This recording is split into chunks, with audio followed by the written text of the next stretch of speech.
Good morning, everyone. Welcome to the CodeCamp session for Introduction to Azure Data Factory. So, there's going to be a I've tried to make it as simple as possible since this might be a very new technology for a lot of people here. So, what we'll do is we'll first go through the slides that I've prepared, we'll first go through the deck that I've prepared, and then we'll take a look at the hands-on and at the demo that I've prepared as well. So, of course, questions are welcome during the session as well. And at the end, of course, we'll have a Q&A round, right? And so let's take a look at the agenda that we will be covering throughout this session. So first we'll learn about or we'll discuss something about ETL. And even if you guys don't know anything about ETL, that's completely okay because I will be covering it in simplest of terms. And then we'll know the difference between ETL and ELT. Then we'll try and find out some information about Azure Data Factory. Why can we choose Azure Data Factory? How does it help us in our ETL and or ELT processes? There's this very new activity that's there and it helps us a lot. It's the copy activity in ADF. You'll also understand some top level concepts in ADF. And of course, the advantages and disadvantages, the demo and followed by the QA. So we'll start with what is ETL. So basically ETL stands for extraction, transformation, and load, right? So the entire concept behind this is that we have a source database and we have a sink database. And there are some of the transformations that we apply on the data that is being picked from the source database. And we apply it in the pipeline, the transformations, and we dump that transformed data into the sink database. So we'll quickly go through the slide as well. So ETL consists of three main components: extraction, where data is gathered from source systems; transformation, where data is processed, cleaned, and enriched; and loading, where data is stored in a target system. Now, the importance of ETL. ETL is crucial for ensuring data quality, integrating data from various sources, and preparing it for analytics, reporting, and business intelligence. ETL process examples. Examples of ETL processes include transferring data from an operational database to a data warehouse, aggregating data for reporting, and transforming unstructured data into structured data. So what basically this means is that even if we have raw data somewhere in one of our source databases, we can of course apply our use case transformations on it and get it into raw and into convert raw into enriched data. And of course, we can generate some reports on it, and it becomes the rigid format of it. The challenges that we faced in traditional ETL. Traditional ETL processes often suffer from high data latency, limited scalability, and complexity in handling real-time data. These challenges can impact data-driven decision-making and overall efficiency. Now, of course, if it's a one pipeline thing that does the loading, like extraction from the source database, transformation, and loading it, so of course, there are chances of that we might get high data latency because all the services might not perform as expected, and our the system that is running that pipeline can also go down or might not have enough instances for it to give the best of performances. And yes, the complexity in handling real-time data is always there.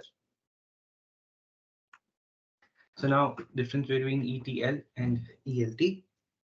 Explanations of ETL and ELT. We've already talked about ETL. So ETL is again extract, transform, and load. And ELT is extract, load, and transform are two data integration methodologies. In ETL, data is first extracted from source systems, then transformed, and finally loaded into a target system. In ELT, data is initially extracted and loaded into the target system, and the transformation occurs within the target system itself. Pros and cons of ETL and ELT. ETL is suitable for traditional data warehousing and data consolidation. It's well suited for businesses that need data to be cleansed, harmonized for before landing. ELT is ideal for big data and real-time analytics, where data is ingested quickly and transformation happens later. So with ETL and ELT, if we take a look at ELT now, that we just extract the data from the source system, dump it into the sync system.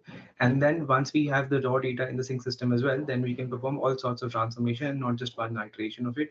Now, if we look at it in a more holistic manner, that during the ETL process, where transformation happens between uh, extraction and loading, there might just be only one use case that we can suffice with the transformations. But with the ELT process, once we have the data in the sync system, we can perform all sorts of transformations and accomplish all sorts of use cases as well. So it gives us more area to work on the database. And yeah. So when to choose ETL and ELT? Use ETL when data needs a deep clean before loading, like we just discussed, that before loading into the target system, we perform a cleaning operation or probably enriching operation on the data, working with structured data in traditional systems, dealing with organized data sources. Use ELT when speed matters for real-time analytics. So what this means is that once the data is in the target system, then we can of course perform cleaning operation on that data and get real-time analytics from it. And it also allows us to not have that much of scalability, because it's not just one operation that's completely doing the extraction, loading, and transformation. Now it's aggregated into just performing an operation on the loaded data in the SIG system. Handling big data, where raw data is loaded first, storing data in cloud-based lakes, allowing flexible transformations. Right. Till here, do we have any questions?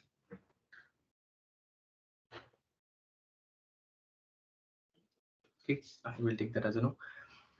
Introduction to Azure Data Factory. So Azure Data Factory is a cloud-based solution that allows us integration service by Microsoft, and it enables the creation, scheduling, and management of data-driven workflows. So basically, it is a tool. Instead of creating a pipeline via code and making sure that all the same processes of extraction, transformation, loading are done via code, the Azure Data Factory, the tool of it, allows us to do it with the step-by-step component-like processes and drag and drop system. So it makes it quite convenient and simple, and it also gives us all the flexibility of the cloud providers that is already there. So the key components of ADF are datasets, pipelines, and link services. We will learn more about them later. ADF data movement. ADF allows data to be efficiently moved and transformed. Integration with Azure services. ADF seamlessly integrates with various Azure services to enhance data integration capabilities. And so what this means is that Azure has a lot of other tools and which allows us to integrate and do like inside Hadoop. So all of this ADF has some sort of trigger there and some sort of activity that connects it to ADF. So all of these can be integrated very seamlessly into the ADF pipeline that we would be building. Now, why do we have to choose ADF? Benefits of choosing Azure Data Factory.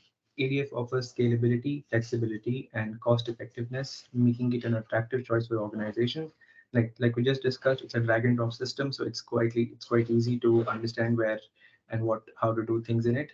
And so basically, what happens is when we build a pipeline through code, we understand that the the bigger the volume of the code, the higher it's going to cost on our cloud operations. But here it's just going to be a few steps, and it's actually very scalable, and scalability Azure offers in itself, and flexibility of the code is always there. Integration with Azure services, like we just read, ADF leverages the Azure ecosystem to provide a wide range of data integration possibilities. Scalability, ADF can scale with your business needs, ensuring data integration growth. Cost savings, ADF can provide cost-effective data integration solutions, contributing to overall savings. How ADF helps? Data transformation and movement in ADF. ADF facilitates data transformation and movement at scale, enabling more efficient data processing. Orchestration of data workflows in ADF. ADF automates and schedules data workflows, improving workflow management. Scaling data integration with ADF. ADF handles data integration at scale, ensuring the growing data volumes are efficiently managed. So with ADF, it's like that we don't actually have to specify how much instances that it has to boot up. ADF is intelligent enough to continuously boot up systems and also handle concurrent processing with all the activities that we would be using in ADF for transformation or loading or extraction of data. Real-time and batch processing capabilities. ADF supports both real-time and batch processing capabilities, providing flexibility for different use cases. So up until now, we've had two versions of ADF, V1 and V2. V1 was more efficient on the batch processing, and now with the V2 system in place, we can also do real-time processing as well. Data integration at scale with ADF.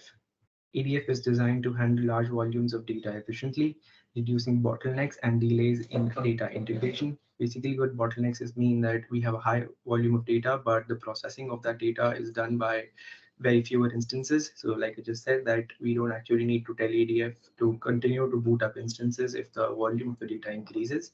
It does that by itself.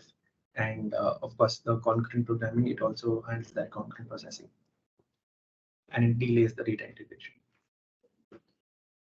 Copy activity in ADF. It's a vital tool for moving data smoothly into Azure Data Factory, data source and data destination. We have plenty of options from where your data comes, from where it goes, making it adaptable for different data sources and destinations. Use cases, it has versatile use cases like moving data, setting up data warehouses for analysis, and supporting real-time analytics with the most current data. Data movement and transformation. It not only moves data, but also improves it along the way, ensuring your data is in good shape. Now, we in one of the earlier slides, we talked about all the components of ADF. So pipelines, activities, data sets, link services. So we'll go through them briefly one by one.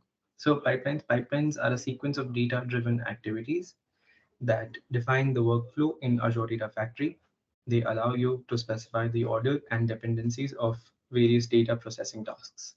Basically, it is just a pipeline that allows us to perform the extraction, transformation, loading, or the other way around, extraction, loading, and transformation uh, with just drag and drop of components.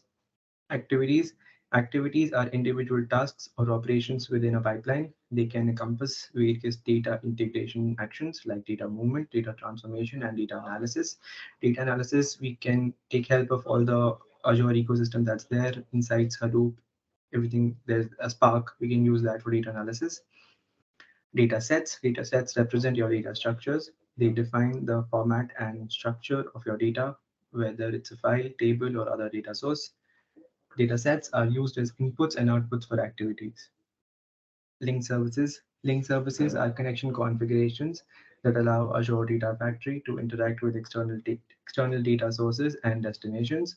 They provide the connection details needed to access and manipulate data. So the easier way to understand link services would be that it's a connection string to the database or data source or the same data source that we are connecting to. So anything third API or anything external that we have to connect to, we create a link service for it, and that link service acts as a connection point for our Azure Data Factory pipeline. Map mapping data flows. Mapping data flows are visual representations of data transformation logic. They allow you to visually design and build data transformation using a user-friendly interface. Integration runtimes. Integration runtimes are compute resources that execute data integration activities within Azure Data Factory. They come in different types, such as Azure Self-Hosted and Azure SSIS, allowing flexibility in where data transformations occur. So such as Azure self-hosted. So self-hosted is one where you run the entire integrated runtime on your local machine for development purposes. And Azure, it's by default, it chooses Azure. Triggers. Triggers enable you to automate and schedule the execution of pipelines. You can set them to run based on time schedules, event triggers, or data changes. Control flows. Control flows help orchestrate and manage the execution of pipelines.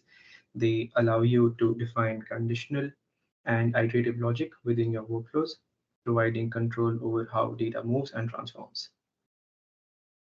So this is what a pipeline would look like, that we would first have a data set that could either be a table or a file, and that data set would be linked to a link service. And that link service could be a SQL server or a Hadoop cluster. And data sets are a part of the pipeline. They consume the activity, and activity could be a stored procedure, a copy activity, or anything like that. And that activity would be part of a pipeline. Now that pipeline could be scheduled to run on a specific time. We can monitor that pipeline and all the antics of it, and we can manage it as well. So this is how a pipeline would essentially look like. That a pipeline has an activity contains a data set, and a data set is linked to a linked service, which is in turn linking to us a data source or a sync source.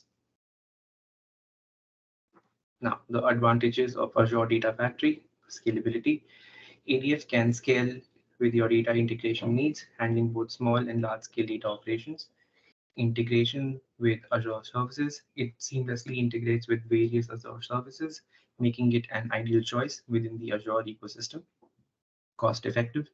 ADF can be cost effective as you pay for what you use. It often offers saving compared to traditional ETL solutions. Data transformation. ADF allows data transformation, ensuring that data is cleaned and enriched as it moves through pipelines. Hybrid data integrations. It supports hybrid scenarios where data resides on premises and in cloud, allowing you to orchestrate data workflows across both environments. Now, a few of disadvantages of EDF. Complexity. While versatile, EDF can be complex to set up and configure, especially for beginners. Real-time processing. EDF is not the best choice for real-time data processing, as it is more oriented towards batch processing. So right now, this is talking about the V1 version. The V2 version is very much capable of doing the real-time processing as well. Limited transformation options. While it offers data transformation capabilities, it might not be as feature-rich as specialized ETL tools for complex operations. Monitoring and debugging. Monitoring and debugging capabilities, while improving, can be less user-friendly compared to some other tools.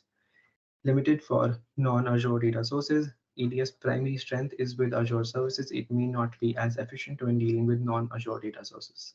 Although with the growing community, it is getting more uh, connecting to other data sources as well.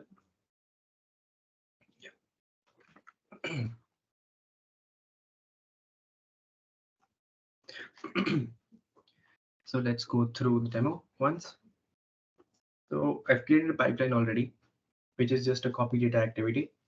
So the copy data activity, and the purpose of this demo is to show you that the copy data activity is basically an extract and load activity. It does not provide or does not use any transformations in itself. But we can always use, once we have the data in our target system, we can perform some analysis and start to clean that data up as well. So if we go through the copy data activity and we'll see how it works, right? So it requires a source. So the now source, like we just read, it's a data set. It requires a source data set, and that source data set has to be linked to a link service. So if you can see, it is linked to a blob storage underscore a link service, and it has a file which is addresses.csv, and we can also preview the data here.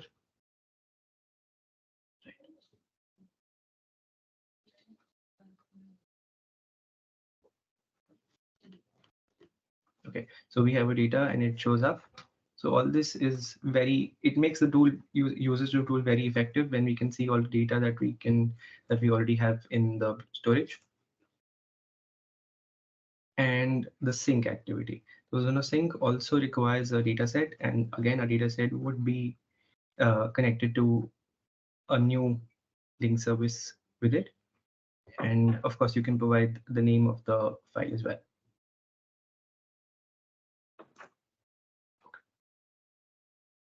If we go to the settings option, so you can also see that so it has fault tolerance, data consistency verification. So it tells you that, let's say, suppose copying while copying the entire the CSV file from source to destination, it requires or it encounters a fault or a error. So we have options here that it can skip the incompatible rows instead of just stopping the entire operation and not continuing with anymore. So it will just skip that row where it encountered the error and move on to the next one. Or we have more options, but they're currently disabled. We can of course do enable logging and staging environments as well. So data consistency verification ideally says that we also need to verify that the data that has been copied from the source system to the target system has been correctly copied. So this provides us with that. So it includes the file check and checksum verification for all the binary files and row count verification for tabular data as well. So it will give you the satisfaction that the data has been copied properly from the source to the target system. So we can also take a look at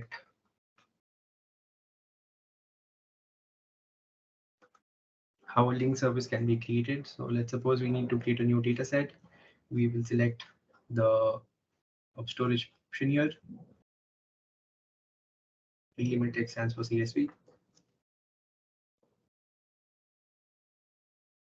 So this is how you create a new link service here. Just give it the correct name.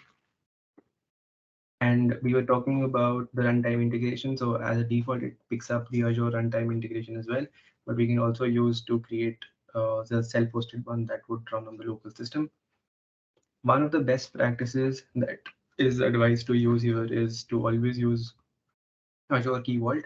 But right now that's not set up. So you can always use the connection string here, and you can just tell that where your storage account exists. And once the configuration is complete, you can always do this test connection option to see if it's properly linking to the blob storage account. So that's how you create a link service, and the link service connects to a data set.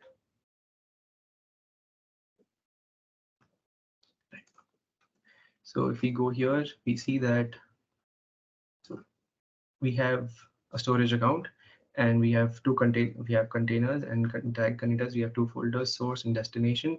So source has this addresses.csv file, and destination, we delete it right now. So current destination is empty.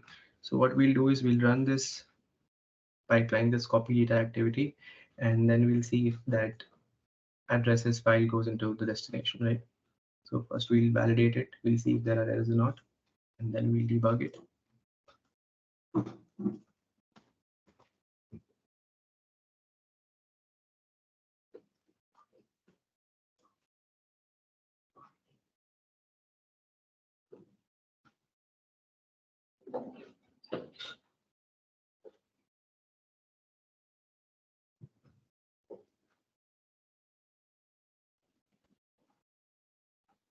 Okay, so as we can see, the pipeline has succeeded. First, we'll go and check. Yeah, we can see that we have the file here already. So now when we come to this, we can see that how it performed the source to sync operation. Sorry. But this is where the actual data comes out to be. So it says it read one file, and it did write one file as well. So the rows read for 5 and the rows returned for 5 as well. And it was done through only one connection, and multiple connections were not established. It also gives you a throughput activity to understand if your pipeline is performing as expected or not. And all other, so it also tells you parallel copies were done just once. So data considering not verified. So that I was not, the pipeline does not have this option enabled as of now. So as you can see that it has correctly copied the file from the source destination to the target destination. Copy data activity is essentially very valuable when we just have to load data from the source to target. And because this can be a use case of just backing up a lot of data that we have in the legacy systems, and when we are transforming into a newer generation model.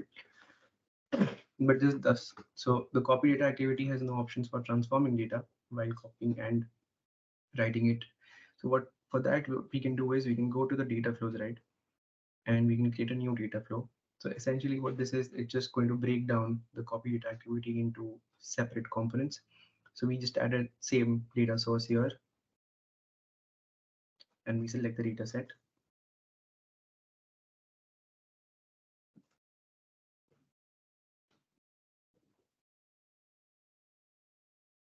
Right, we can see the data is coming as expected. And then we can choose what sort of transformation we want to apply on the incoming data set, right?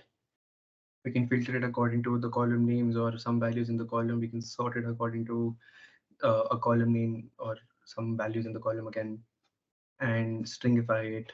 And there's a lot of other options that we can perform to just transform the data. as per a given use case.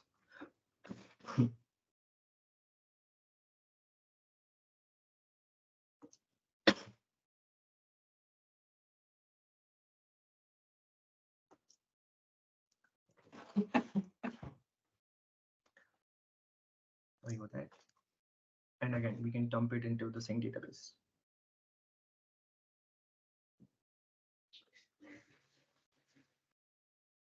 Right.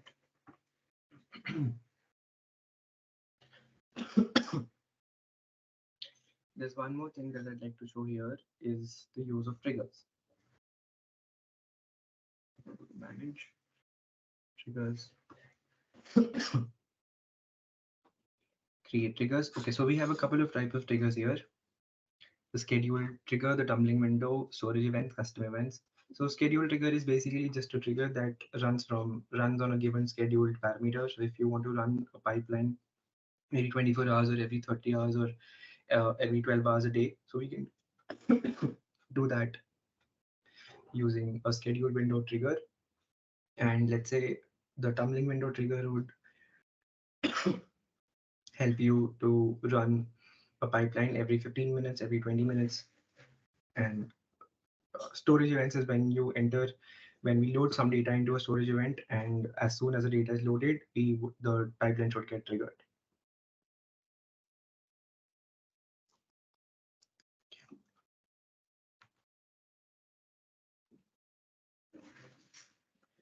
That was all for the demo, and